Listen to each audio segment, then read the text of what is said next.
अब वो 3 साल का 4 साल का बच्चा, उसके भोलेपन को आप क्या कहोगे? क्योंकि रात दिन उसको झूठ दिखाया जा रहा है, रात दिन उसको मारामारी दिखाई जा रही है, रात दिन उसको वायलेंस दिखाई जा रही है। और ये जो वायलेंस होती है ना, ये बहुत खतरनाक होती है। ये क्या होती है? जितनी बार आप मर्डर के सीन देखोगे, जितनी बार आपका बच्चा मारामारी देखेगा, उतनी बार उसके मन से दया, करुणा, प्रेम खत्म हो जाएगा। और हमारे यहाँ एक वाक्य कहा जाता, दया धर्म का मूल है। अगर मेरे दिल में दया नहीं रहेगी तो धर्म कहाँ रहेगा? और इसलिए मैं कहता हूं कि ये वायलेंस बहुत खतरनाक है जो दिखाई जा रही है, और ये जानबूझकर दिखाई जा रही है। ऐसा नहीं है कि उनके पास अच्छे कार्यक्रम नहीं, अच्छे कार्यक्रम बनाने वाले भी लोग हैं और अच्छे कार्यक्रम दिखाने वाले भी लोग हैं, लेकिन जानबूझकर वो दो ही चीजें दिखाएंगे, या तो सेक्स की वल्गैरिटी या वायलेंस और मारामारी। और ये वायलेंस और मारामारी हजारों बार देखते देखते देखते देखते हम इतने संवेदना शून्य हो गए हैं कि 1984 में जब 10,000 लोग भोपाल में मर गए तो किसी की आंखों से आंसू नहीं निकले इस देश में। इतने संवेदना शून्य हम हो गए। सिनेमा में मर्डर देख देखकर, टेलीविजन पर मारामारी देख देखकर हमारे दिल की करुणा बिल्कुल सूख गई है, दया बिल्कुल खत्म हो गई है। हमारी आंखों के सामने जब मर्डर होता है हम बगल से होकर निकल जाते हैं। सारी इंसानियत, सारी मानवीयता एक तरफ धरी रहती है, टेलीविजन का असर इतना हावी होता है। और इसलिए मैं आपसे दो ही बातें कहने आया हूं कि एक बाजू में ये जो लूट चल रही है इसको रोक दीजिए, नहीं तो ये देश नहीं बचेगा, और दूसरे बाजू में ये जो टेलीविजन का आक्रमण चल रहा है इसको रोक दीजिए, नहीं तो आपका घर नहीं बचेगा। देश बचेगा, समाज बचेगा, ये बहुत दूर की बात है। मैं तो आपसे विनम्रतापूर्वक ये कहने आया हूं कि आप अपना घर बचा लीजिए। देश बचाएंगे, समाज बचाएंगे, दूर की बातें हैं, पहले आप अपना घर बचा लीजिए। और घर बचाने की बात इसलिए कह रहा हूं कि हर मम्मी पापा के लिए अपना बेटा या बेटी दुनिया का सबसे लाडला व्यक्ति होता है, और उसी को आपने झोंक दिया है उन दरिंदों के सामने, उन भेड़ियों के सामने जो जानते नहीं है मानवीयता क्या होती है, इंसानियत के गुण क्या होते हैं। ये घर घर में जो डिश एंटीना आ गया है, घर घर में ये जो केबल कनेक्शन आ गया है, और इसकी वजह से ये जो होड़ लग गई है कि मेरे पड़ोसी के घर में ये है तो मेरे घर में नहीं है। और जानते हैं ये सिखाता क्या है? आप जरा इसको गंभीरता से समझिए कि ये कितनी खतरनाक चीज है। टेलीविजन आपको सिखाता है घर की बढ़े शान, पड़ोसी की जले जान, नेबर्स एनमी ओनर्स प्राइड। इसका माने जानते हैं क्या? कि आपके घर की शान तब बढ़ेगी जब पड़ोसी की जान जलेगी। आपका धर्म क्या कहता है? पड़ोसी से प्यार करो। टेलीविजन कहता है पड़ोसी की जान जलाओ। और हम क्या कर रहे हैं? अपने पड़ोसी की जान जलाने के लिए ओनिडा खरीद लाए, पड़ोसी हमारी जान जलाने के लिए ओनिडा खरीद लाए, और दोनों पड़ोसी एक दूसरे की जान जलाने में लगे हुए। कब दोनों के घर जलेंगे किसी को नहीं मालूम। और जिस दिन दिमाग में मेरे जैसे किसी आदमी के ये बैठ जाता है ना, मैं आपको बता रहा हूं, हम सब परेशान है ना, करप्शन करप्शन करप्शन। ये करप्शन की मां कौन है? करप्शन की जड़ क्या है उसको जरा समझिए। एक उदाहरण से मैं आपको बहुत गंभीर बात समझाने की कोशिश कर रहा हूं कि जिस दिन राजीव दीक्षित जैसे किसी नौजवान के दिमाग में ये बैठ जाता है कि घर की शान तब बढ़ेगी जब ओनिडा आएगा, घर की शान तब बढ़ेगी जब बीपीएल की वॉशिंग मशीन आएगी, घर की शान तब पड़ेगी जब कैलकुलेटर का रेफ्रिजरेटर आएगा, घर की शान तब पड़ेगी जब मारुति की कार आ जाएगी, तो राजीव दीक्षित कहेंगे भाई मेरी जेब में तो 10 रुपया नहीं, अब ओनिडा आएगा कहां से? तो मेरे जैसा ईमानदार आदमी जिसके दिमाग में आपने ये डाल दिया कि घर की बढ़े शान और पड़ोसी की जले जान, ओनिडा टेलीविजन, मैं देखता हूं मेरी जेब में तो 10 रुपया नहीं है, ओनिडा टेलीविजन के लिए तो 17,000 रुपया चाहिए, तो रात दिन मेरे दिमाग में ये घन चक्कर शुरू हो जाए, घर की शान बढ़ाइए, पड़ोसी की जान जलाइए। और एक दिन ऐसा आएगा कि राजीव दीक्षित 17,000 रुपए के लिए अपनी आत्मा को बेच देंगे, देश को बेच देंगे, क्योंकि ओनिडा लाना है खरीदकर। यहीं से एक ईमानदार आदमी के बेईमान होने की कहानी शुरू हो जाती है। जिस दिन एक ईमानदार आदमी उसको कोच कोच कर कोई रोज कह रहा है कि तुम्हारे घर की शान तब बढ़ेगी जब ओनिडा आएगा, तो वो ईमानदार आदमी 17,000 रुपए लाने के चक्कर में कहीं से रिश्वत लेगा, चोरी करेगा, डकैती डालेगा, आत्मा को बेचना पड़ेगा, बेच देगा, उसके घर में ओनिडा आ जाएगा। और अगर मान लीजिए ये बेईमान बनने की कहानी मेरे जैसे किसी नौजवान के मन में आई तो उसने करप्शन किया, बेईमान हो गया। मान लीजिए यही मेरे पिताजी के दिमाग में आ जाए कि घर की शान तब बढ़ेगी जब मारुति कार आएगी, तो मेरे पिताजी क्या करेंगे? वो कहेंगे लाओ कहीं से 1.5 लाख रुपए की रिश्वत, क्योंकि मारुति कार के बिना शान नहीं। तो वो एक ईमानदार आदमी बेईमान हो जाएगा। और मान लीजिए यही कहानी मेरी अम्मा के मन में बैठ गई कि घर की शान तब पड़ेगी जब ओनिडा आएगा, घर की शान तब पड़ेगी जब बीपीएल की मशीन आएगी, तो मेरी अम्मा तो कहीं नौकरी करती नहीं, मेरी अम्मा तो कोई बिजनेस करती नहीं, वो बेचारी सीधी सादी हाउस वाइफ है। तो जानते हैं वो क्या कहेगी? अब इस लड़के की जब शादी करेंगे तो दहेज मिलेगा। तो एक ईमानदार मां बेईमान होगी, और उसकी बेईमानी का आप तंत्र देखिए, वो क्या कहेगी? देखिए साहब हमको कुछ नहीं लेना देना, जो देना अपनी बेटी को दीजिए, और मालूम है कि सब कुछ लेकर बेटी उसी के घर में आने वाली। एक बाजू में कहेगी हमको कुछ नहीं लेना देना, दूसरे बाजू में कहेगी बीपीएल की मशीन दे दो, ओनिडा का टेलीविजन दे दो, मारुति की कार दे दो। क्यों दे दो साहब? अरे इस लड़के को इंजीनियर बनाया है, लाखों रुपया खर्च किया है, इन्वेस्टमेंट किया है, वो वसूलेंगे कि नहीं वसूलेंगे? और उसके बाद पता चलेगा कि घर में सारा सामान आ गया, लेकिन एक टेलीविजन अगर नहीं दे पाया तो आने वाली लड़की को जिंदा जला देंगे हम दहेज के लिए। ये इसी देश में मैंने देखा, कहीं नहीं देखा। टेलीविजन के लिए एक जीती जागती महिला को हम जिंदा जला दें, इससे ज्यादा संस्कृति की निकृष्टता कोई हो नहीं सकती। और तब मुझे आग लग जाती है दिल में कि शायद हमारे समाज में अब किसी जीती जागती बहन से ज्यादा कीमत टेलीविजन की हो गई। और जब से ये कीमतें लगना शुरू हो गई हैं तब से आप देखिए अखबारों में कोई दिन बाकी नहीं जाता जब दहेज के लिए किसी की हत्या न होती। और अब स्थिति बहुत भयावह हो गई है। अब तो ये पता चल जाए कि गर्भ में पलने वाली बेटी है तो पहले ही एम्नियोसिंथेसिस कराओ और साफ कर दो। गर्भ में से बाहर आ जाए, पैदा हो जाए, उसके बाद मारे तो हत्या है, और गर्भ के अंदर ही मार दे तो एबॉर्शन। ये अजीब कानून है इस देश में कि घर से बाहर निकले कोई बच्चा उसकी करे तो हत्या, और घर के अंदर अगर हम मार दे तो एबॉर्शन। और मैं गारंटी से कहता हूं आपसे, आप इसको देख लीजिए, मैंने मेरे शहर में सर्वे किया, जितने एबॉर्शन के केसेस होते हैं उनमें 99% केसेस बच्चियों के होते हैं, महिलाओं के होते हैं, क्योंकि बच्ची है गर्भ में इसलिए इसको मार दे। उसके नतीजे जानते हैं क्या हो रहा है? एक बाजू में दहेज हत्या के लिए मार रहे हैं, दूसरे बाजू में एबॉर्शन के पहले एबॉर्शन कराओ और लड़कियों को खत्म कर दो। धीरे धीरे हिंदुस्तान में महिलाओं की संख्या पुरुषों से कम होती जा रही है। और एक दिन ऐसा आएगा जब हिंदुस्तान में 1000 भाइयों पर 500 बहनों की संख्या रह जाएगी। आप जरा कल्पना करिए कि इस समाज का होगा क्या, कौन सी बास्टर्ड सोसाइटी में हम कन्वर्ट होने जा रहे हैं। और हमने कुछ अजीब परिभाषाएं बनाई हैं, हमने इतिहास में पढ़ा है, हमको किसी ने बताया है कि पुराने जमाने में लड़कियों की हत्या कर देते थे तो हम उनको राक्षस मानते हैं। आज के जमाने में ये जो सफेद सफेद चोगा पहनकर डिग्रियां लेकर जो बच्चियों की हत्या करते हैं उनको हम डॉक्टर कहते हैं, वो राक्षस नहीं है। और अगर यही चलता रहेगा तो आप इस समाज को बचा नहीं पाएंगे। इसलिए मैं आपसे निवेदन करने आया हूं, 2 निवेदन करने आया हूं। एक तो ये कि इस देश को जो लूट रहे हैं इससे इस देश को बचाइए, और इस देश की लूट से इस देश को बचाने का काम आप ही करोगे, राजनीतिक पार्टियां नहीं करने वाली हैं, क्योंकि राजनीतिक पार्टियां तो देश बेचने में लगे। देश बचेगा कैसे? मैं आपसे छोटे छोटे कुछ निवेदन करने आया कि आज के बाद आप यहां से फैसला करके जाइए कि मेरे घर में पेप्सी या कोका कोला आएगा नहीं। इस देश के लाखों लोगों को पीने के लिए पानी नहीं मिलता और मेरे घर में मेरे बच्चे पेप्सी और कोका पिएंगे, इससे बड़ा नेशनल क्राइम कोई दूसरा हो नहीं सकता। आप फैसला करिए, आपके घर में कॉलगेट, क्लोजअप, सिबा का फौरन आएगा नहीं। हमारे देश में जो स्वदेशी नीम का दातुन है, बबूल का दातुन है, वो हम खरीदेंगे, वो करेंगे। देश का पैसा देश के बाहर नहीं जाने। हमारे घर में लक्स, लेल, लाइफ बॉय, रेक्सोना आएगा नहीं, क्योंकि ये विदेशी कंपनियों के साबुन। हमारे बच्चे बाटा और एडिडास का जूता पहनेंगे नहीं, गांव का मोची जो जूता बनाता है वही हम पहनेंगे। और मैं आपसे यही विनम्र निवेदन करने आया हूं, वोट मांगने आया नहीं, कभी आऊंगा नहीं। मैं आपसे एक निवेदन करने आया हूं कि इस देश को बचाना है तो सबसे पहला काम अपने अपने घर से विदेशी कंपनियों का बहिष्कार कीजिए, इनका माल खरीदना बंद कीजिए। दुश्मन से जब लड़ाई लड़ते हैं तो दुश्मन की सप्लाई लाइन सबसे पहले काटते हैं। यह सप्लाई लाइन हमारे घरों से बनी हुई है, हम हमारे घरों में विदेशी कंपनियों का माल खरीदते हैं और पैसा इनको जाता है, वो पैसा देना बंद करिए और इस देश में स्वदेशी लाइए। और स्वदेशी में मेरा बहुत स्पष्ट मानना है, टाटा, बिरला, डालमिया स्वदेशी है नहीं, ये भूल कभी मत कीजिएगा। मेरे लिए स्वदेशी है नीम का दातुन, मेरे लिए स्वदेशी है अगर मेरे गांव में कोई साबुन बनता है वो, मेरे लिए स्वदेशी है मेरे गांव में बनता है कोई जूता वो, मेरे लिए स्वदेशी है खादी का कपड़ा बनता है वो। मेरे लिए स्वदेशी की परिभाषा बहुत स्पष्ट है कि जो मेरे सबसे नजदीक बनता है और मेरे भाई को रोजगार देता है वो स्वदेशी है। वो परिभाषा आप तय करिए। तो अपने गांव में जो बनता है, मेरे शहर में जो बनता है वो मैं खरीदूंगा। ये बड़े टाटा, बिरला, डालमिया भी स्वदेशी नहीं है, क्योंकि ये रोज विदेशी कंपनियों के सामने सरेंडर कर रहे हैं, रोज कोलैबोरेशन कर रहे हैं। टाटा ने अपने आप को बेच दिया हिंदुस्तान लीवर को, पार्ले ने अपने आप को बेच दिया कोका कोला, जिलेट को बेच दिया, ये आपके भारत मल्होत्रा प्रोडक्ट्स वालों ने अपने आप को 30 बड़े घराने मल्टीनेशनल के सामने सरेंडर कर चुके। तो वो कब विदेशी हो जाएंगे कुछ नहीं कहा जा सकता, और विदेशी कंपनियों के साथ लूटने में उनको भी कुछ हिस्सा मिले, यही उनकी कोशिश चल रही है। तो ये स्वदेशी कभी हो नहीं सकते। स्वदेशी माने सादगी, स्वदेशी माने जो मेरे गांव के नजदीक बनता है, मेरे आदमी को रोजगार देता, स्वदेशी माने जिसका पैसा देश के बाहर नहीं जाता। तो एक तो आप अपने अपने घर से स्वदेशी सामान खरीदने का संकल्प लें, और दूसरा निवेदन मैं आपसे करने आया हूं कि इस देश को सांस्कृतिक आक्रमण से बचाएं, अपने अपने घर का टेलीविजन बंद करें। ये ताकत आपके हाथ में है, इसके लिए देवेगौड़ा से पूछने की जाने की जरूरत नहीं। हाँ, और इसके लिए आप ये कहोगे राजीव भाई पार्लियामेंट से कोई कानून पारित हो जाएगा उसके बाद हो जाएगा। आपके घर में रिमोट कंट्रोल आपके हाथ में है, हिम्मत करिए और ऑफ कर दीजिए। ऑफ करने में कोई ताकत नहीं लगती, मन का संकल्प चाहिए। और अगर आप बंद कर देंगे तो आपके बच्चे बंद कर देंगे। नहीं तो ऐसा नहीं होगा कि आप घर में बैठ के टीवी देखें और बच्चों से आप कहें कि भाई तुम मत देखो, ये नहीं चलने वाला। आप बंद करिए, आपके बच्चे बंद कर देंगे। तो ये टीवी बंद हो जाएगा तो आप कहोगे समय बचेगा, और वो समय बचेगा उसमें आप बहुत सारे काम कर सकते हैं। सामयिक करिए, प्रतिक्रमण करिए, आपको कहने वाले बड़े बड़े गुरुदेव हैं, समय बचाइए तो कुछ धर्म के काम करिए। और सबसे बड़ा धर्म का काम क्या है? पड़ोसी के घर में जाइए, उसके दुख दर्द पूछिए। हमने पड़ोसी के घर जाना बंद कर दिया, पड़ोसी हमारे घर नहीं आता। एक दूसरे के घर जाने का जो रिश्ता बनाया हुआ था समाज को, जिस पर टिका हुआ था, वो टूट रहा। और वो पड़ोसी के घर जाना आप तभी शुरू करोगे जब आपके पास समय बचे। तो टीवी बंद करिए, उसमें से समय बचे। और एक आखिरी निवेदन और, अपने अपने बच्चों को कॉन्वेंट स्कूल में मत भेजिए। ये जो कॉन्वेंट स्कूल है, जानते हैं यूरोप में किन बच्चों को कॉन्वेंट स्कूल में भेजा था? यूरोप में वर्षों वर्षों एक बड़ी परंपरा रही है, अनाथ बच्चे होते हैं, मम्मी पापा है फिर भी बच्चों को छोड़ देते हैं। वहां है सैकड़ों नहीं हजारों वर्षों से यूरोप में ये परंपरा है बच्चों को एबेंडन छोड़ने की। अभी कुछ कम हुई है, 14वीं-15वीं शताब्दी तो भयंकर परंपरा है। तो जिन बच्चों के मम्मी पापा का पता नहीं होता है उन बच्चों के लिए कॉन्वेंट स्कूल वहां खोले जाते हैं। और हम क्या करते हैं? मम्मी पापा जिनके हैं वो बच्चे कॉन्वेंट स्कूल में हैं। माने अपने मम्मी पापा के रहते हुए अपने बच्चों को क्यों अनाथ बना रहे हैं? हमारे दिमाग में एक बहुत बड़ी गलतफहमी है कि बच्चा जब अंग्रेजी सीख जाएगा तो बड़ा विद्वान हो जाएगा। दुनिया में इससे बड़ा झूठ कोई दूसरा है नहीं। कोई भी देश ऐसा नहीं है दुनिया में जिसने अंग्रेजी भाषा में सब कुछ करके तरक्की की हो।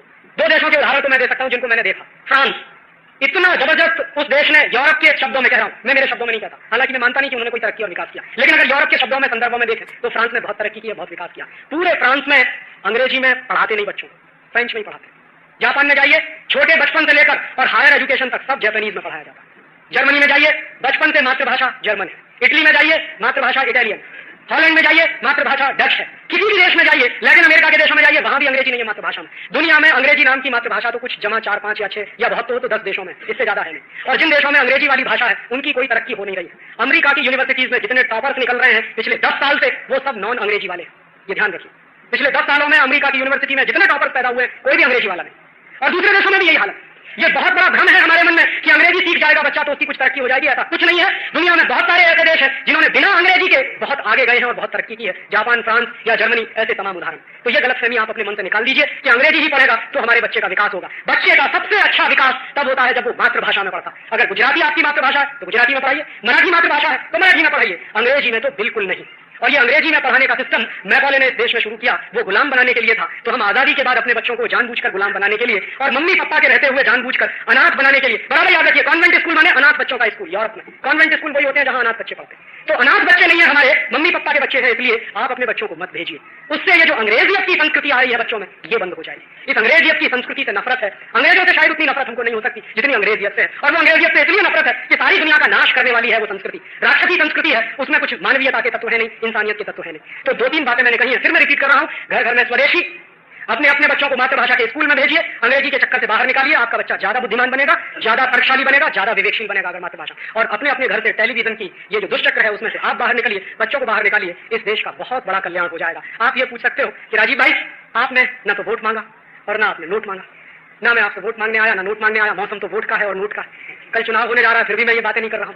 बहुत लोग आते होंगे आपके बीच में, बड़े अच्छे भाषण करते होंगे, अंत में कहते होंगे मोहर लगा दीजिएगा हमारे इस निशान। तो मैं वो कहने आया नहीं, कभी आऊंगा नहीं। फिर मैं आपसे कुछ मांगने आया, मुझे आपका समय दान चाहिए, आपके जीवन का कुछ समय चाहिए। ना वोट चाहिए ना नोट चाहिए, आपके जीवन का समय चाहिए। तो आप क्या करें? एक दिन में 24 घंटे का समय है आपके पास। इस 24 घंटे में से 23 घंटे आप अपने व्यापार के लिए, अपने बच्चों के लिए, अपने परिवार के लिए रखिए। 1 घंटा देश को दीजिए। आपके 1 घंटे की इस देश को बहुत जरूरत है। आप इस 1 घंटे में क्या करें? एक छोटी सी बात कह के खत्म करूंगा। 1757 का जब प्लासी का युद्ध हुआ था, 300 अंग्रेज सिपाहियों को लेकर रॉबर्ट क्लाइव आया और 18,000 हिंदुस्तानी सिपाहियों पर विजय हासिल की। युद्ध जीतने के बाद जानते हैं रॉबर्ट क्लाइव ने जुलूस निकाला और उसके लिए उसने लिखा अपनी डायरी में। उस डायरी के 2 पन्ने मेरे पास है और जब मैं पढ़ता हूं मेरे दिल में आग लग जाती है। क्लाइव ने लिखा अपनी डायरी में कि मैंने जब प्लासी का युद्ध जीत लिया तो 300 अंग्रेज सिपाहियों के साथ मैंने एक विजय जुलूस निकाला, कलकत्ता से मुर्शिदाबाद तक का। तो उस विजय जुलूस में क्या होता था? क्लाइव घोड़े पर बैठकर आगे आगे चलता था, उसके पीछे 300 सिपाही चलते थे। और उसने डायरी में लिखा है कि मेरे 300 सिपाहियों का जुलूस देखने के लिए सड़क के दोनों किनारे करोड़ों करोड़ों हिंदुस्तानी खड़े होते थे। और उसने आखिरी वाक्य लिखा है कि जो सड़कों के दोनों किनारे खड़े होकर मेरा जुलूस देखते थे और तालियां बजाते थे, अगर उनमें से एक एक हिंदुस्तानी ने एक एक पत्थर का टुकड़ा उठा के मारा होता तो देश का इतिहास बदल जाता। ये बात मेरे दिल में आग की तरह से लगी रहती है कि वो 300 लोग थे, हम करोड़ों की संख्या में थे, उनका जुलूस देखते रहे, तालियां पीते रहे, हमने एक पत्थर उठा के नहीं मारा। आज भी वही हो रहा है। और मैं इसी के लिए आपसे कहने आया हूं कि प्रतिदिन कम से कम 1 घंटा निकालिए और हिम्मत करके एक पत्थर का टुकड़ा तो मारिए। वो गलती तो मत कीजिए जो हमारे पुरखों ने की। तो आप कहोगे मैं अपने दोस्त के घर में कहोगे, और अगर वो इतना भी कर देगा कि आपकी बात को सुनकर वो पेप्सी या कोका कोला पीना बंद कर देगा या कॉलगेट खरीदना बंद कर देगा, तो मेरा आना सार्थक। कुछ 1-2 जरूरी सवाल हैं जिनका जवाब देना मुझे लगता है कि देना चाहिए। एक भाई ने सवाल किया है कि ये सब चैनल के सामने अपन कुछ नहीं बोल सकते क्या?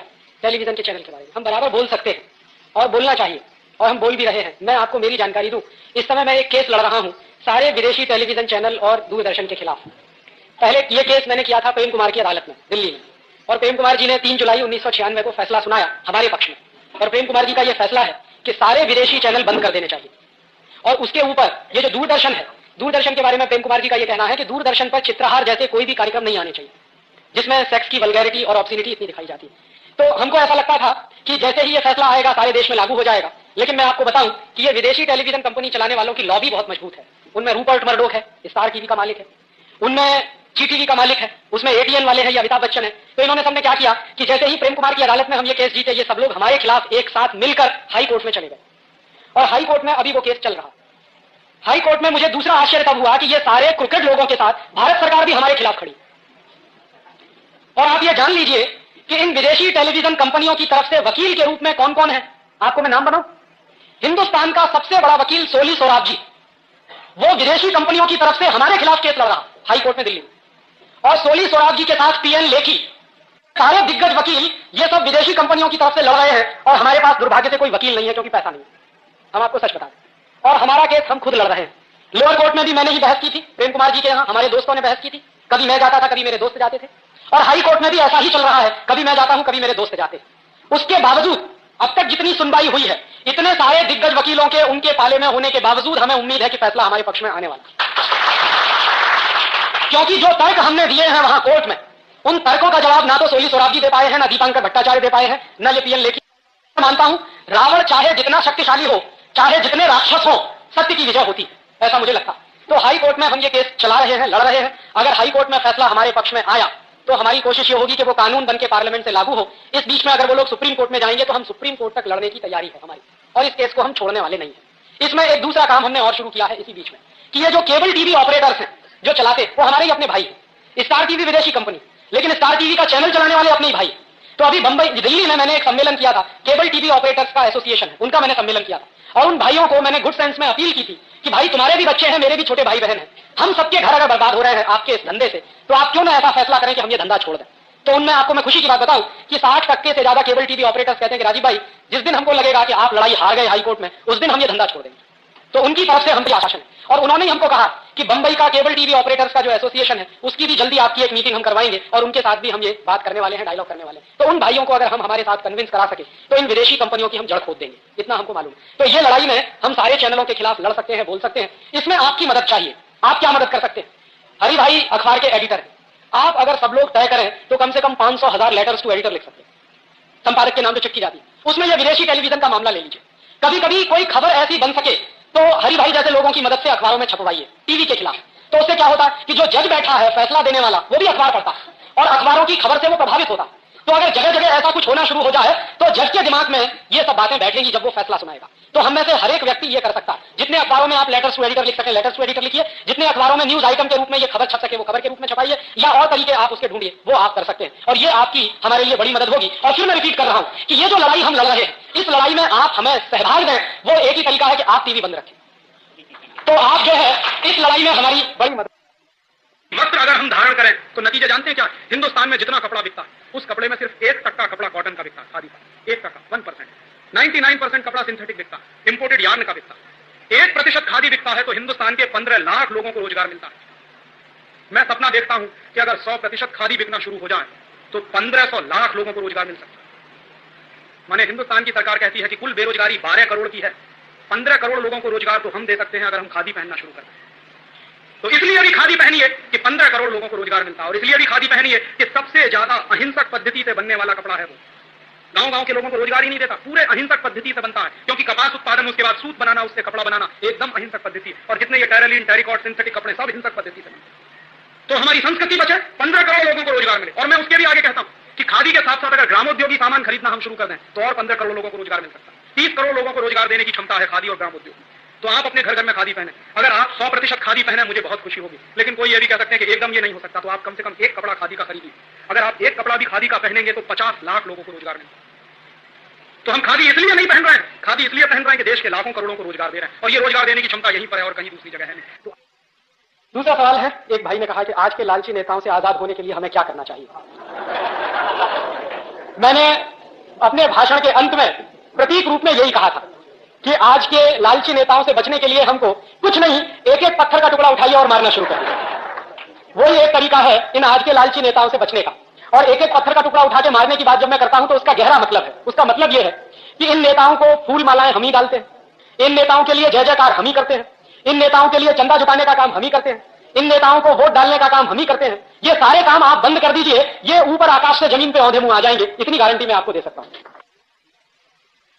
ये छोटा सा उदाहरण है जो अभी ताजा ताजा। ऐसा ही एक बार और भी हुआ, कारगिल कंपनी नमक बनाने के लिए आई गुजरात, और हमको पता चला तो कुछ गांधीवादी लोगों ने आंदोलन किया उसके खिलाफ। मैं भी पहुंच गया, मुझे कोई जानता नहीं था गुजरात में, मैं गुजरात में किसी को नहीं जानता, लेकिन पहुंच गया, पता चला कि कारगिल के खिलाफ आंदोलन।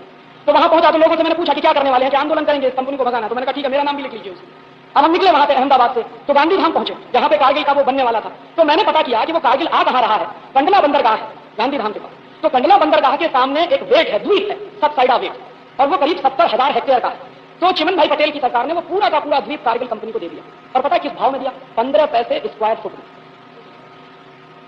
हमने पता किया कि इसके पीछे का रहस्य क्या है, तो खोजते खोजते इस नतीजे पर पहुंचे कि चिमन भाई पटेल का एक लड़का है, उस लड़के ने कारगिल कंपनी से जॉइंट वेंचर किया है, और इसलिए 15 पैसे स्क्वायर फुट में उन्होंने जमीन दे दी है, और वो जमीन पर कारगिल कंपनी का कारखाना लगेगा। फिर कारगिल कंपनी क्या है इसके बारे में पता किया तो पता चला कि वो अमेरिका की सबसे बड़ी प्राइवेट लिमिटेड कंपनी, और प्राइवेट लिमिटेड कंपनी के जो कानून होते हैं वो इस तरह के होते हैं कि आप अगर जानना चाहो कि ये कंपनी क्या करती है तो वो कंपनी अगर नहीं चाहे तो बताएगी नहीं, आप पूछ नहीं सकते कि हम क्या करें। तो मैंने कहा कि भैया ये सबसाइडा वेट पे कारगिल वाले क्यों आ रहे हैं, बहुत दिन दिमाग घुमाते रहे। एक दिन उसका जवाब मिला कि सबसाइडा वेट पर ही क्यों आ रहे हैं, गुजरात में और कहीं जगह क्यों नहीं जा रहे हैं, मुंद्रा है, मांडवी है, कच्छ में किसी और गांव में जा सकते हैं, सांतलपुर वगैरह है जहां नमक बनता है, लेकिन वहां नहीं जा रहे, वहीं पे आ रहे हैं। जवाब मिला कि सबसाइडा वेट से पाकिस्तान का कराची 100 नॉटिकल माइल है बस। और उस दिन दिमाग में सारा पिक्चर साफ हो गया। कि ये क्यों आ रहे हैं कच्छ में। ये इसलिए आ रहे हैं कि अब गुजरात को कश्मीर बनाना। और अमेरिका के रिश्ते पाकिस्तान से कितने अच्छे हैं ये आप भी जानते हो, मैं भी जानता हूं। ये अमेरिका रोज पाकिस्तान को हथियार देता है। तो कारगिल कंपनी जब वहां आ जाएगी, उनका अड्डा बन जाएगा और उस अड्डे के माध्यम से वो पाकिस्तान से रिश्ते शुरू हो जाएंगे, क्योंकि पाकिस्तान का कराची वहां से 100 नॉटिकल माइल पर है। तो उनके लिए पाकिस्तान आना जाना बिल्कुल मुश्किल का काम नहीं रहेगा। और उसके अंदर क्या हो रहा है कंपनी में हम पता नहीं कर सकेंगे। तो मुझे समझ में आ गया कि ये कच्छ को एक दूसरा कश्मीर बनाने की सारी साजिश है। और फिर देखना शुरू किया तो हिंदुस्तान को घेर रहे। नॉर्थ ईस्ट में चीन बैठा, नीचे श्रीलंका में आग लगी हुई, उसके बाद आपका नॉर्थ ईस्ट से थोड़ा नीचे जाइए, वहां भी आग लगना शुरू हो गई। कश्मीर और पंजाब में आग लगी ही रहती। अलग कश्मीर चाहिए, अलग पंजाब चाहिए, ये बात कहने वाले ही बहुत हैं। तो उसके बाद अब बचा हुआ एक हिस्सा है पश्चिम भारत, जो थोड़ा शांत है। अब उस पश्चिम भारत में गुजरात की छाती पर बैठ जाएंगे तो पश्चिम भारत को भी अशांत बनाएंगे। तो ये बात जब मुझे समझ में आई तो मैंने तय किया कि अब मैं कहीं जाऊंगा नहीं, यहीं रहूंगा कच्छ में। गुजराती मुझे आती नहीं, कच्ची तो बिल्कुल समझ में नहीं आती। फिर भी जाता था, स्कूलों में जाता था, कॉलेजों में जाता था, कहीं कोई परिचय नहीं होता था। प्रिंसिपल के पास जाता था, कहता था कि मेरा नाम ये है, मैं आया हूं, मुझे आपके विद्यार्थियों से कुछ बात कहनी। तो कहता था क्या बात कहनी। मैं उसको कहता था कि यहाँ एक विदेशी कंपनी आ रही है और तुम्हारी छाती पर बंदूक चलाएगी। वो बताने आया तो कोई भी प्रिंसिपल ऐसा नहीं मिला जिसने मना किया। उसने कहा राजीव भाई बताइए, समझाइए। क्या ये बात बराबर है कि हमारा बजट हमको ही बनाना चाहिए, लेकिन मैंने बताया कि इस देश के नेताओं ने सारा देश बेच दिया। IMF, वर्ल्ड बैंक के अधिकारी इस देश में अब बजट बनाते। हमारे देश के लोग तो सिर्फ मैंने मजबूरी के लिए उनके साथ बैठते हैं। आपको मैं ये जानकारी दे दूं, चिदम्बरम बजट नहीं बना रहा। इस समय 6 IMF के अधिकारी साउथ ब्लॉक में बैठे हुए हैं, वो रात दिन बजट बना रहे हैं। तो हमको हमारा बजट बनाना ही चाहिए। विदेशी लोग बजट बनाए, ये इस देश के लिए सबसे ज्यादा अपमान की बात है। अब ये है और यहाँ होगा ये तो अब ऐसा हो, चिदम्बरम जैसे लोग, मनमोहन सिंह जैसे लोग अगर वित्त मंत्री होंगे तो ये तो होने ही वाला है। अब जरूरत एक है, मैं आपको बताऊं सच में, हाँ ऑफिशियली भी डिक्लेयर किया, शायद आज के 1-2 अखबारों। हाँ, मुझे लगता है कि इसके लिए एक ही तरीका है। ध्यान रखिए, चिदम्बरम कभी ना कभी बंबई आएगा। हाँ कभी ना कभी तो आएगा बंबई। तो जिस दिन चिदम्बरम बंबई आए उस दिन आप हिम्मत करिए, मैं आपके साथ चलूंगा। मैं अपने सारे काम छोड़कर आऊंगा और हम उसको एयरपोर्ट से बंबई शहर में घुसने नहीं देंगे। चिदम्बरम आएगा तो चिदम्बरम के साथ ये होगा और मनमोहन सिंह आएगा तो उसके साथ भी यही होगा। और उनको ये बता दिया जाएगा कि तुम हो कौन, तुम वर्ल्ड बैंक और IMF के एजेंट लोग हो, तुमको इस पवित्र धरती पर हम कदम नहीं रखने देंगे। ये हम कर सकते हैं और ये जनता की ताकत है। बंबई में जिस दिन आपको लगे कि चिदम्बरम आ रहा है, आप राजीव दीक्षित को फोन कर दीजिए, मैं जहां भी रहूंगा आऊंगा। आपका साथ अगर मुझे मिले तो इस चिदम्बरम के बाप को सबक सिखा सकते। कुछ नहीं है, ये पानी के बुलबुले हैं, आज है कल नीचे आ जाएंगे। इनकी कोई हैसियत नहीं है, इनकी कोई ताकत नहीं है। तभी तक हैसियत और ताकत है जब तक वो आपको बेवकूफ बना ले। जिस दिन आप बेवकूफ बनना बंद हो जाएंगे उस दिन सारे चिदम्बरम ठीक हो जाएंगे। ये मैं आपसे कह सकता हूँ। एक वक्त लालू प्रसाद यादव जયારે બોમ્બે એરપોર્ટ પર ઉતરી રહ્યા હતા ત્યારે જે હરિભાઈ કે જૈનો તો અહિંસક છે, પણ જૈનોની અહિંસા કેવી છે હજી મારે એમને થોડોક સમય મળે તો શાંતિથી 1-2 કલાકમાં સમજાવવું છે કે માત્ર 12 કલાકના ગાળામાં 30,000 માણસો સાંતાક્રુઝના એરપોર્ટ પર આ જૈનો ત્યાં પહોંચી ગયા હતા અને લાલુ પ્રસાદને ઊભી પૂછડીએ ભાગી જવું પડ્યું હતું। એટલી ટકા જૈનોની અંદર પડી જાય। आप एक वक्त ऐलान करो અને શું નથી થતું ગુજરાત। तो ये चिदम्बरम के साथ भी हो सकता है, अगर लालू के साथ हो सकता है तो सबके साथ हो सकता है। और मैं आश्वस्त हूं कि ऐसा हो जाए। एक भाई ने पूछा है कि भारत में सब काम अंग्रेजी में ही क्यों कराते हैं, और उसके नीचे फिर उन्होंने उदाहरण के लिए लिखा है कि कंप्यूटर वगैरह की ये भाषा जो है वो अंग्रेजी वाली। मैं आपसे कहता हूं कि ये अंग्रेजी में काम करना इस देश में ऐसा माना गया है कि शान की बात है, ये गुलामी की बात है, इसमें कोई शान नहीं है। उन्होंने हमारे ऊपर 250-300 वर्ष राज किया, उन्हीं की भाषा को लेकर हम, ये शान की बात है, ये दिमाग से निकालना। और ये दिमाग से निकालने का काम हर क्षण चलना चाहिए। जैसे मैं आपको उदाहरण दूं छोटे छोटे, आप जब दस्तखत बनाते हो तो आपके मन में ये लड़ाई चलनी चाहिए कि मैं अंग्रेजी में बनाऊं, हिंदी में बनाऊं या गुजराती में बनाऊं। ये संघर्ष आपके मन में जब तक नहीं चलेगा तब तक अंग्रेजी जाएगी नहीं। ऐसे ही आप अपने बच्चों के नाम रखते हो तो डिम्पी, पिंपल, ये डिम्पी पिंपल क्या होता है, बॉबी, टिंकल, ये सब जो है भाई आज बेवकूफी के नाम। तो आपके मन में ये संघर्ष बराबर चलना चाहिए कि मैं मेरे बच्चों के ऐसे बेहूदे अंग्रेजी वाले नाम नहीं रखूंगा, स्वदेशी भारतीय भाषा के, गुजराती भाषा के, हिंदी भाषा के नाम रखूंगा। तो ये लड़ाई हर व्यक्ति की है। जब भी आपका हाथ दस्तखत करने के लिए बढ़े तो अपने आप से पूछिए कि आप अंग्रेजी में दस्तखत करने जा रहे हो या हिंदी में या गुजराती में। अगर आप अंग्रेजी में करने जा रहे हो तो अपने आप को रोकिए और कहिए कि नहीं, मैं प्रयासपूर्वक हिंदी में या गुजराती में ही दस्तखत करूंगा। ये लड़ाई जिस दिन आपके घर से शुरू हो जाएगी आप इस देश में अंग्रेजी को विदा कर देंगे, ऐसा मुझे भरोसा है। हाँ, तो ऐसे ही हम सब अपने अपने व्यक्तिगत स्तर पर करें, ये अंग्रेजी वैसे ही जाएगी। मैं इसके लिए एक ही वाक्य इस्तेमाल करता हूं कि जैसे अंग्रेजों को मार मार के पीट पीट के भगाया, वैसे ही अंग्रेजी को मार मार के पीट पीट के भगाना पड़ेगा, नहीं तो ये जाने वाली नहीं। इसके लिए हम अपने व्यक्तिगत स्तर पर जहां तक संभव हो, जैसे उदाहरण में अंग्रेजी अखबार खरीदना बंद कर दीजिए और इनको सबक सिखा दीजिए। और ये अंग्रेजी अखबार करते क्या, आप देखिए, मैं नाम लेके कह रहा हूं, टाइम्स ऑफ इंडिया, किसका है, अशोक जैन का। क्या करता है, रोज टाइम्स ऑफ इंडिया में किसी ना किसी लड़की की आधे नंगी या पूरी नंगी तस्वीर आती है, रोज रोज टाइम्स ऑफ इंडिया। और ये टाइम्स ऑफ इंडिया वो अखबार है जिसने हिंदुस्तान की संस्कृति का कबाड़ा कर दिया। जानते हैं, यही टाइम्स ऑफ इंडिया है जिसने भारत सुंदरी, मिस इंडिया, मिस फेमिना, ये सारी प्रतियोगिताएं शुरू की। यही times of India group, Femina उन्हीं की पत्रिका है। तो फेमिना के माध्यम से उन्होंने मिस फेमिना, मिस इंडिया चालू किया। अब वो मिस इंडिया, मिस वर्ल्ड और मिस यूनिवर्स हो गया है और वो सारे उसी धंधे में लगे हुए। और इनके पास कोई धंधा नहीं है। रोज का टाइम्स ऑफ इंडिया आप उठाकर देखिए तो कभी पहले पेज पर आपको इतनी बड़ी फोटो मिलेगी, कभी दूसरे पेज पर, जबकि उसकी कोई जरूरत नहीं, न उसकी कोई खबर है, न खबर से उसका लेना देना। जबरदस्ती आधे नंगी लड़कियों की तस्वीर पेश करना, यही उनकी पत्रकारिता हो गई। हाँ, तो जो भी ऐसे अखबार है, मैं तो सबके लिए कहता हूं कि इन अखबार वाला को कौन कंट्रोल करेगा, ये कोई भगवान के दूत नहीं है। ये मत मान लीजिए कि अखबार वाले कोई भगवान के दूत है। करप्शन मीडिया में भी है, पॉलिटिक्स में करप्शन नहीं है, इकोनॉमी में करप्शन, करप्शन मीडिया में भी है। तो कम से कम ऐसे अखबार आप खरीदना बंद कर दो। तो सबसे पहले आप अगर कर सको तो टाइम्स ऑफ इंडिया का बहिष्कार। और मैं आपको गारंटी देता हूं, जिस दिन बंबई में टाइम्स ऑफ इंडिया की 50,000 प्रतियां कम बिकना शुरू हो जाएंगी, अशोक जैन शीर्षासन करना शुरू कर देंगे, और जो आप कहोगे वो भी अशोक जैन मानेंगे। तो इनको सबक सिखाने का एक ही तरीका है कि जिसके घर में टाइम्स ऑफ इंडिया आता हो वो टाइम्स ऑफ इंडिया बंद करे और बाकायदा टाइम्स ऑफ इंडिया के एडिटर को चिट्ठी लिखे कि हम आपका अखबार बंद कर रहे हैं। क्यों कर रहे हैं? क्योंकि आप ये सब नग्नता फैला रहे हैं। एक तो अंग्रेजियत फैला रहे हैं, ऊपर से ये नग्नता और अश्लीलता फैला। हमारी बहनों को, बेटियों को उल्टा सीधा फोटो छाप छाप के आपने जो है कवाड़ा कर दिया हमारे घर का। तो ये कह के आप टाइम्स ऑफ इंडिया बंद करिए। इनकी 2 मिनट में इनको नानी याद आ जाएगी। जिस दिन 50,000 प्रतियां कम हुई बिकना, उसी दिन आप देखिएगा अशोक जैन सिर के बल चल के यहां आ जाएंगे। जिस दिन उनको जब तक ये नहीं लगता कि हमारे ऊपर कोई खतरा है तब तक। और अगर संभव हो तो आपका कांदीवली का जैन समाज, मैं तो एक कदम आगे जाके कह रहा हूं कि कल या हफ्ते भर बाद या संभव हो तो होली के दिन टाइम्स ऑफ इंडिया की होली जला दीजिए।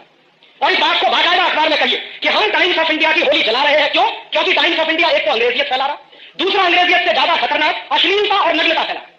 तो अगर ये काम आप कर दोगे तो ये सारे देश के लिए खबर बन जाएगी। तो उनका कर दीजिए, बिल्कुल कर दीजिए। अगर आपकी बात वो नहीं सुनते हैं तो आपको असहकार और असहयोग करने का पूरा हक है। आप एक दिन 5-7 हजार कॉपियां लेके यहां कहीं जला दीजिए मिड डे की, और मिड डे वालों को सबक सीखने आ जाएगा। जिस दिन दूसरे अखबारों में यह खबर छप जाएगी कि मिड डे की होली जलाई कांदीवली के जैन समाज ने, क्यों जलाई? बिल्कुल, मैं इस काम में आपके साथ, जिस दिन आप ऐसे अखबारों की होली जलाएंगे मैं आपके साथ बराबर इस काम खड़ा रहूंगा। तो आप जिस दिन मुझे बुलाएंगे कि राजीव भाई आज होली करनी, मैं आपको गारंटी से कह रहा हूं मैं सारे काम छोड़ कर आऊंगा, क्योंकि ऐसे काम करना इस समय बहुत जरूरी है। इनको सबक सिखाना बहुत जरूरी है। અને આમાં તો દવા રોગનું તેમને નામ આપ્યું, પણ એની સામે ઔષધ પણ હરિભાઈએ સાથે જ આપ્યા છે કે તમે આવતીકાલથી 800 શબ્દોનો બધા જ વિષય ઉપર રોજ 1 વાગ્યા સુધીમાં મને ટેક્સ્ટ મોકલો. હું ગેરંટી આપું છું કે આવતીકાલની સમકાલીનની અંદર એટલે પરમ દિવસના સમકાલીનથી રોજનું તમે જે લખાણ 800 શબ્દો સુધીનું મોકલશું એ આપણે અમે સમકાલીનમાં લીધા વગર રહેશું નહીં. હવે છાપા વાંચવાની આપણને આદત પડી ગઈ છે. મિડ ડે ગુજરાતી અને ટાઈમ્સને બંધ કરશું તો વાંચશું શું? સમકાલીનમાં રોજ નવા નવા વિષયો વાંચશું. એટલે બધાને હું વિનંતી કરું છું કે બધા સમકાલીન લેવાનું ચાલુ કરીશું. एक भाई ने सवाल किया है कि इस देश को राजीव गांधी जैसा प्रधानमंत्री मिलता है लेकिन राजीव दीक्षित जैसा बड़ा प्रधान नहीं मिलता। इस सवाल का मैं कोई जवाब नहीं देना चाहता। जिस भाई ने भी पूछा है ये पर्सनल सवाल है, मैं उनको व्यक्तिगत रूप से जवाब दे दूंगा। नहीं, आप जब भी पीएम बनेंगे तभी हम भी बोलेंगे कि इनका लेक्चर तो हमने कांदीवली में सुना था। ऐसा संभव नहीं है। मैं आपको बता दूं, इस खुशफहमी में आप मत रहिए। राजीव दीक्षित जो विदेशी कंपनियों की जो डंडा लेके घूमता है वो पीएम नहीं बन सकता, क्योंकि विदेशी कंपनी वाले जानते हैं कि ये आदमी अगर 24 घंटे के लिए भी पीएम बन गया तो कुछ करे या ना करे लेकिन सारे मल्टीनेशनल को हिंदुस्तान से विदा कर देगा।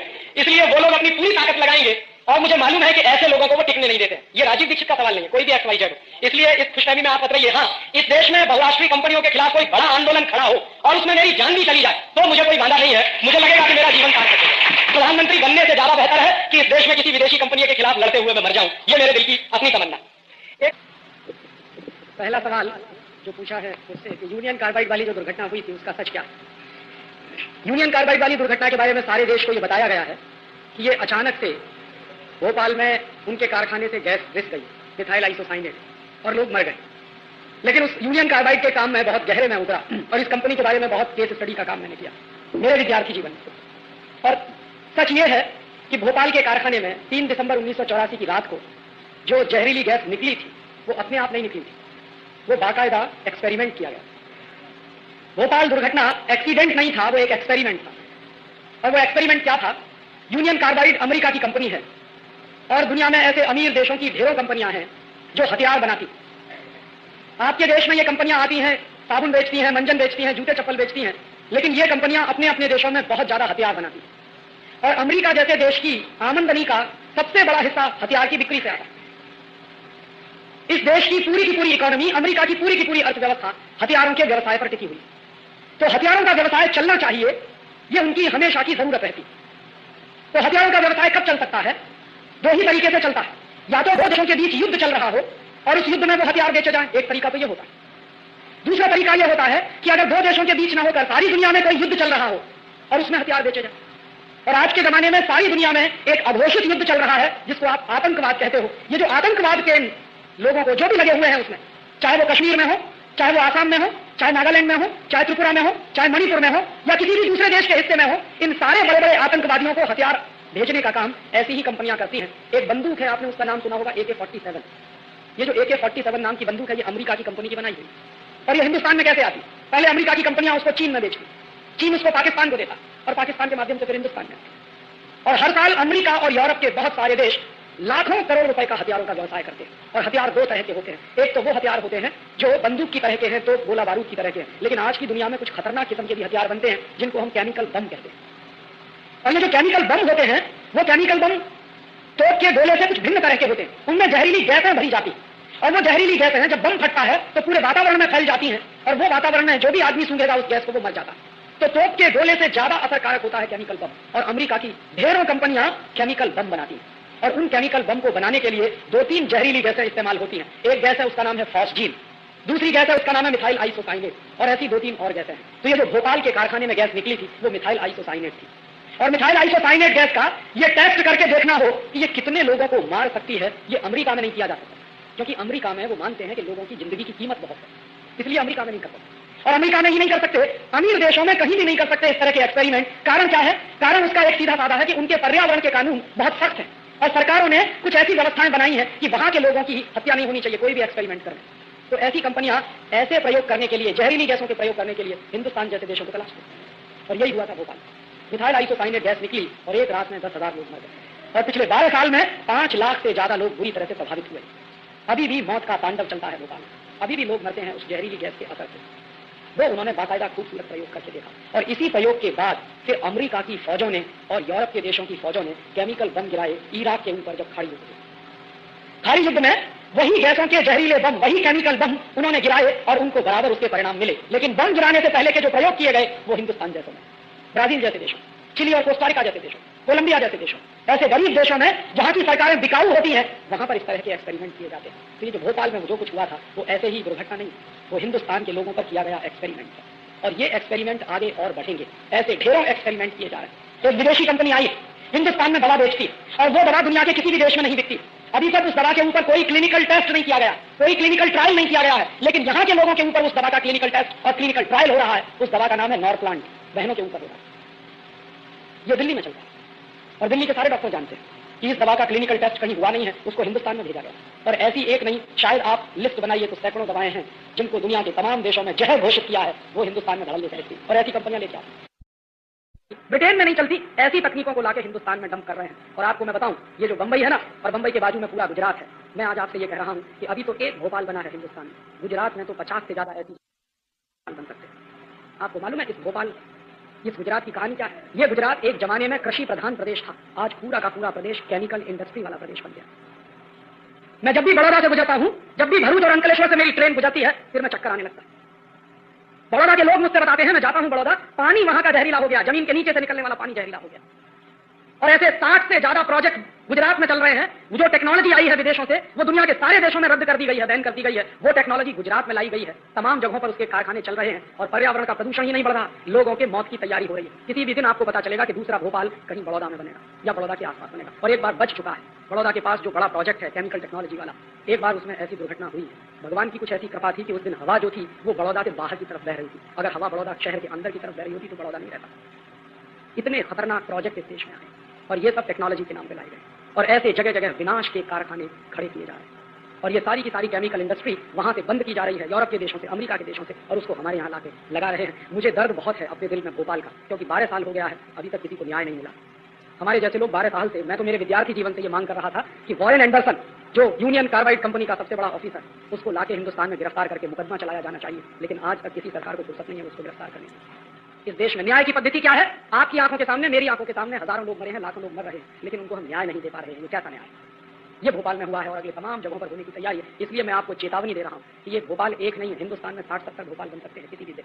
जिस दिन वहां इस तरह के एक्सपेरिमेंट होने शुरू हो जाएंगे, वो भोपाल बन जाएंगे, क्योंकि वो मानते हैं कि हम और हमारे जैसे लोग तो विदेशी कंपनियों की लेबोरेटरी के चूहे हैं, हमारी तो कोई औकात नहीं है, हमारी तो कोई हैसियत नहीं है, मरे तो मर जाए। और उससे भी ज्यादा दुख मुझे दूसरी बात का होता कि भोपाल में जो हजारों लोग मर गए, हमारे दिल में कहीं हलचल नहीं हुई है। सारे देश ने शांति के साथ इसको देखा। सरकार बिक जाती है, समझ में आता है, कोर्ट कुछ नहीं करता, समझ में आता है, लेकिन देश के लोग इतने मरे हुए हैं कि मेरा भाई मर गया, मेरे पड़ोसी मर गए, लेकिन हमारी आंखों का पानी भी नहीं उतरा। जानते हैं ये क्यों हुआ? ये मैं मेरे भाषण में जो कह रहा सिर्फ दुर्घटना नहीं, भोपाल एक चेतावनी है कि अगले कुछ वर्षों में अगर हम नहीं जगे तो हिंदुस्तान में जगह जगह भोपाल बनेंगे। दूसरा सवाल इन्होंने पूछा था कि आप चुनाव क्यों नहीं लड़ते, और मेरा जवाब मैं आपको बता दूं कि अगर मैं चुनाव लड़के पार्लियामेंट में पहुंच भी जाऊं तो ये पार्लियामेंट मेरा नहीं है, ये पार्लियामेंट उनका है। ये पार्लियामेंट्री डेमोक्रेटिक सिस्टम मेरा नहीं है, स्वदेशी नहीं, ये विदेशी तंत्र। और इस विदेशी तंत्र में आप किसी भी अच्छे से अच्छे आदमी को भेज दीजिए, वो वही करने वाला है जो हो रहा है। इसको एक उदाहरण से समझिए। हमारे यहाँ पता है क्या होता है, और तीसरे सवाल का जवाब भी इसी में आ जाएगा कि ये भाजपा अपनी है कि नहीं। क्या होता है कि ये पूरी की पूरी व्यवस्था एक मोटर गाड़ी की तरह है, आप ड्राइवर बदलते जाते हो लेकिन कार वही चलती जाती है। एक ड्राइवर बदला, दूसरा आया, दूसरा बदला, तीसरा आया, तीसरा बदला, चौथा चला आया, चौथा बदला, पांचवा आया। लेकिन आप दुर्भाग्य से वो कार नहीं बदल रहे हो, ड्राइवर बदल रहे हो। तो कार को जो करना है वो करने वाली। और धीरे धीरे एक दिन आपको ये समझ में आएगा कि अभी तो वो इंडियन ड्राइवर से काम चला रहे हैं, 4-5 साल और रुक जाइए, इंडियन ड्राइवर को निकाल के बाहर कर देंगे, खुद बैठने वाले हैं स्टीयरिंग सीट, जो मैंने बताया आपको कि पार्लियामेंट में वो पहुंचने वाले। तो फिर आपके ड्राइवर की भी जरूरत नहीं। इसलिए कोई पार्टी आपकी हो नहीं सकती। और इस पर बहुत गंभीरता से सोचिए कि क्या हमको पार्लियामेंट्री डेमोक्रेटिक सिस्टम चाहिए। और मैं आपसे पूरे गंभीरता से कह रहा हूं कि दुनिया के उन तमाम देशों में जहां पार्लियामेंट्री डेमोक्रेटिक सिस्टम चल रहा है, फेल हो गया है। किसी भी देश, चाहे अमेरिका में, चाहे ब्रिटेन में, चाहे जर्मनी में, चाहे फ्रांस में, हर देश में क्राइसिस है पॉलिटिक्स में, और वो क्राइसिस इस सिस्टम की है, और वही सिस्टम हम चला रहे हैं। तो इस पार्लियामेंट्री डेमोक्रेटिक सिस्टम में आप बिल्कुल उम्मीद मत करिए कांग्रेस को हटा दीजिए जनता दल आ जाएगा, जनता दल को हटा दीजिए सीपीएम को ले आइए, सीपीएम को हटा दीजिए बीजेपी को ले आइए, काम सबके वैसे ही होने वाले। और नहीं हो तो करके देख लीजिए। गुजरात में तो आपने सारे प्रयोग किए, देख लीजिए आप इसको हमारी आंखों के सामने।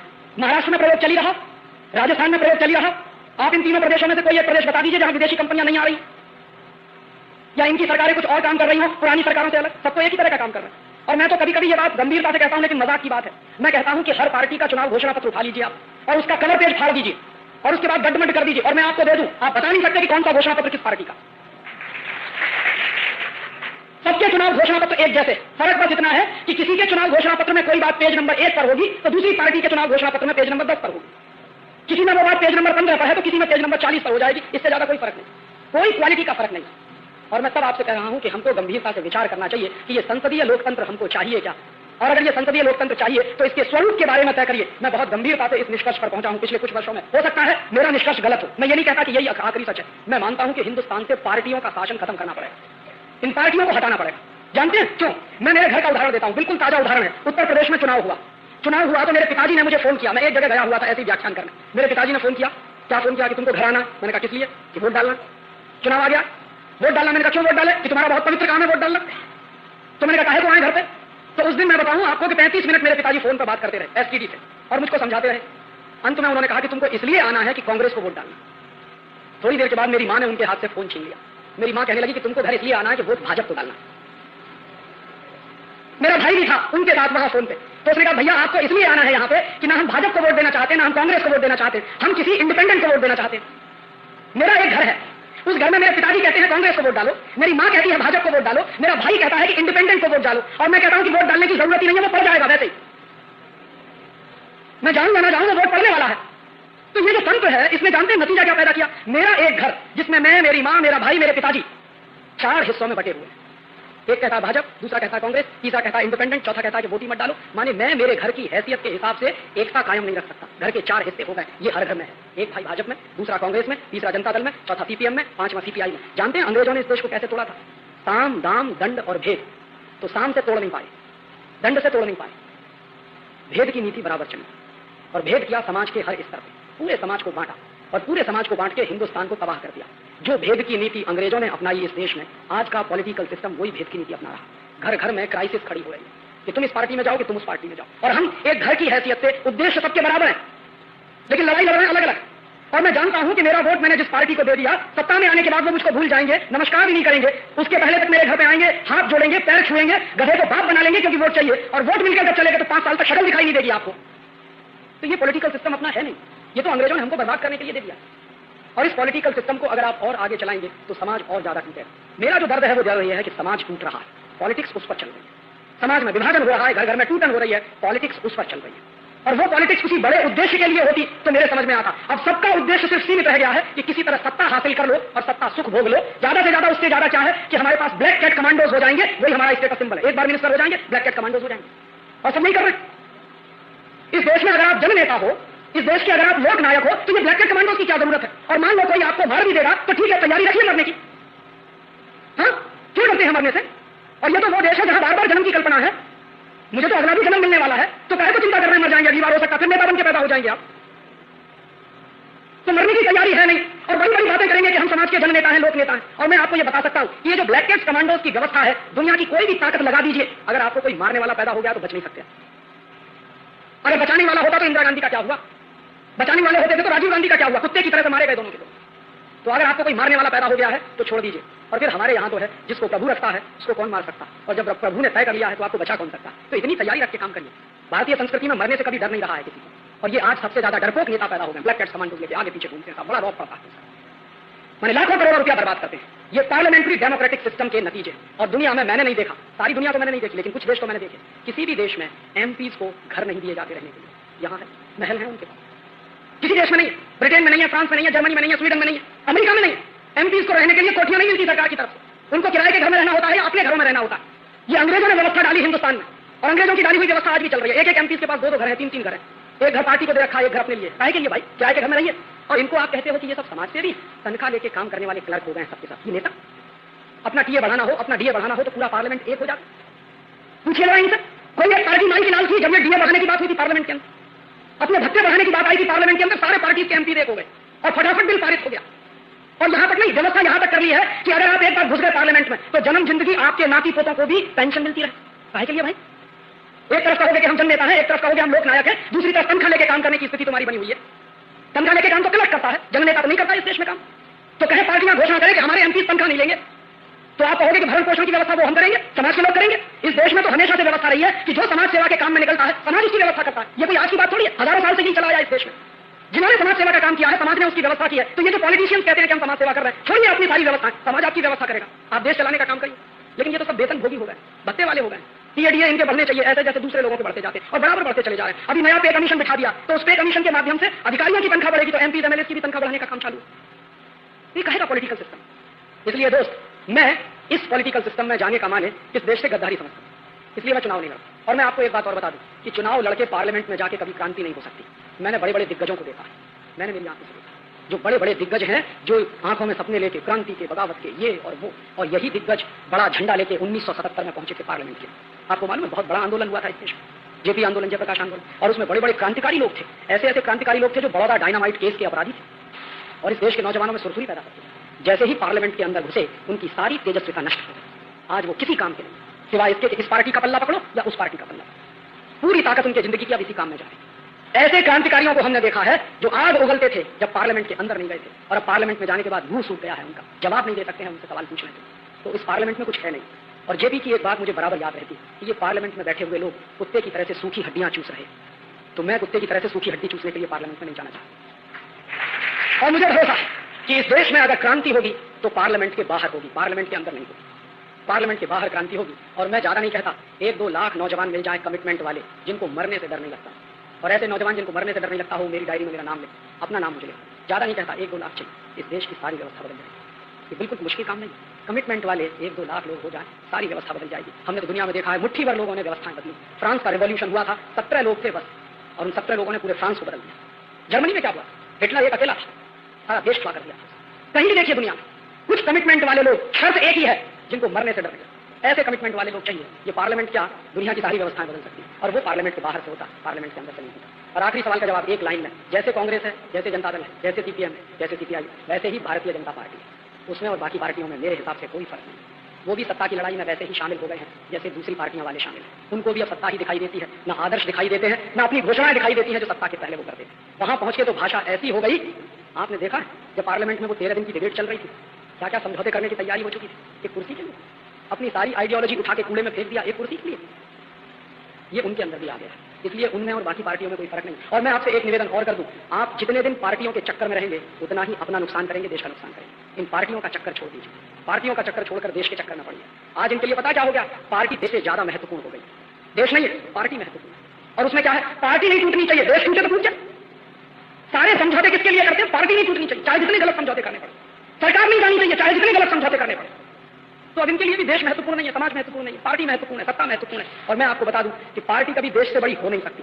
जो लोग इस भ्रमणा में है कि पार्टी देश से बड़ी हो गई है, उनको मैं कह रहा हूं कि पार्टी देश से बड़ी कभी होती नहीं, देश बड़ा होता है। ये देश रहेगा तो आप रहेंगे, ये देश नहीं रहेगा तो आप भी नहीं रहेंगे। इसलिए पार्टियों का चक्कर छोड़िए और इस पॉलिटिक्स की बात छोड़िए, अब तो क्रांति की बात करें। जितने देर पॉलिटिक्स की बात करेंगे उतनी ही ज्यादा आपको निराशा होगी, जितनी देर क्रांति की बात सोचना शुरू करेंगे उतनी ही ज्यादा आशा का संचार होगा, उत्साह आएगा, उमंग पैदा हो। बस यही जवाब मुझे दें। राजू जी, अगर आपकी इजाजत तो और भी कुछ सवाल है। क्या आपने कोई मल्टीनेशनल कंपनी मार बजाई है? हाँ है, तो हम लोग बहुत छोटे ताकत में, लेकिन कुछ 2-3 काम किए। अभी तो ताजा एक आपको सुना सकता हूँ राजस्थान का। राजस्थान में एक जिला है, उसका नाम है अलवर। अलवर जिले में एक जगह है, उसका नाम है तिजारा। तिजारा एक बहुत मशहूर जैन तीर्थ स्थान, दिगंबर जैन के लोगों का बड़ा मशहूर तीर्थ स्थान। तो वहां क्या हुआ, अमेरिका की एक कंपनी है विल्सन और हिंदुस्तान की एक कंपनी है केडिया, दोनों ने मिलकर शराब के कारखाने लगाने के लिए तिजारा के पास 450 गांव की 50,000 बीघा जमीन एक्वायर।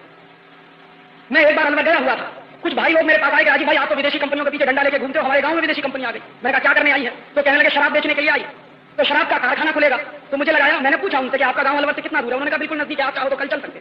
तो मैंने मेरे सारे प्रोग्राम पोस्टपोन किए और मैं अगले दिन अलवर गया और अलवर जाके मैंने देखा कि सामने जैन मंदिर है और बिल्कुल बाजू में जमीन दे दिया शराब बनाने के लिए। किसने किया? सरकार ने। किसकी सरकार है? भारतीय जनता पार्टी। मुझे बहुत क्रोध आया। फिर मैंने गांव के लोगों की मीटिंग बुलाई, मैंने कहा आपने जमीन क्यों बेची? तो उन्होंने कहा कि साहब जमीन हमने नहीं बेची, जबरदस्ती हमसे अंगूठा लगवाया।